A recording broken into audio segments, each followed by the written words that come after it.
Est-ce que la sainteté personnelle sauve? La sainteté personnelle en elle-même ne sauve pas. Parce que, premièrement, le salut vient uniquement par la foi en Jésus-Christ. Éphésiens 2, 8 à 9, car c'est par la grâce que vous êtes sauvés par le moyen de la foi. Ce n'est point par les œuvres. Deuxièmement, la sainteté personnelle ou la vie de sanctification est la conséquence du salut, pas la cause. Elle témoigne qu'on a réellement été transformé par Christ. Troisièmement, on ne peut pas gagner le salut par ses propres efforts, aussi purs soient-ils. C'est la justice de Christ qui sauve, pas la nôtre.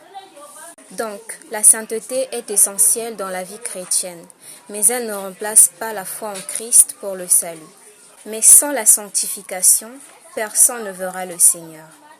La Bible dit clairement dans Hébreux 12, verset 14, « Recherchez la paix avec tous et la sanctification, sans laquelle personne ne verra le Seigneur. » Cela signifie que la sanctification personnelle, c'est-à-dire une vie mise à part pour Dieu dans l'obéissance, la pureté et la séparation du péché, est indispensable pour voir le Seigneur. Donc, même si la sanctification personnelle ne sauve pas par elle-même, car le salut vient par la foi en Jésus-Christ, elle est la preuve visible d'une vraie foi et d'un cœur transformé. Sans elle, il est impossible d'avoir une communion réelle avec Dieu. La repentance est indispensable pour le chrétien, non seulement au début de la foi, mais tout au long de sa marche avec Dieu. Parce que, premièrement, c'est la base du salut. Sans repentance, il n'y a pas de véritable conversion. Deuxièmement, c'est un style de vie. Le chrétien est appelé à vivre dans une attitude constante d'humilité et de retour à Dieu lorsqu'il chute. Troisièmement, elle garde le cœur pur. La repentance entretient une relation saine avec Dieu en ôtant les barrières que le péché peut créer. Quatrièmement, elle démontre la crainte de Dieu.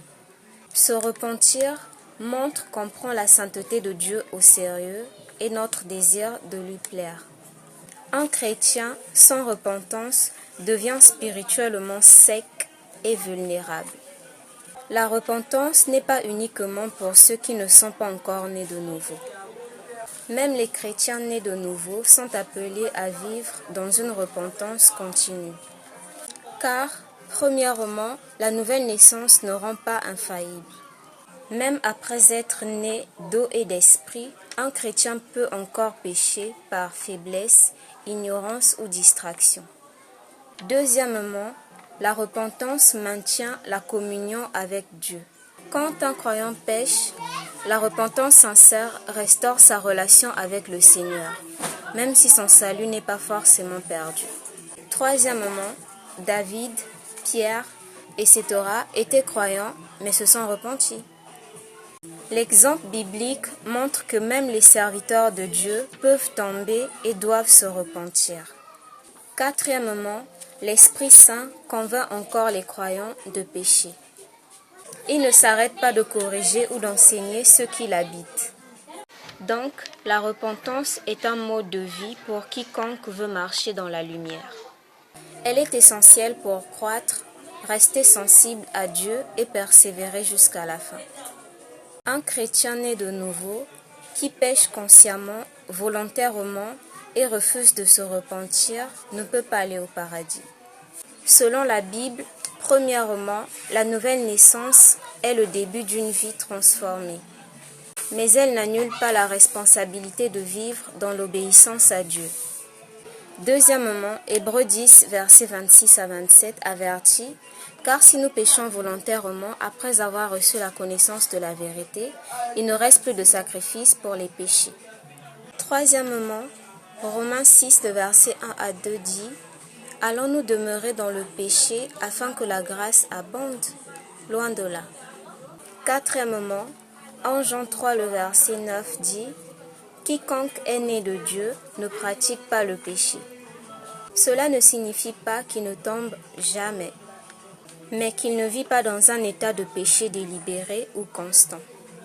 Donc, La grâce ne donne pas une licence pour pécher. Un chrétien qui pêche consciemment et ne se repent jamais rejette activement la Seigneurie de Christ.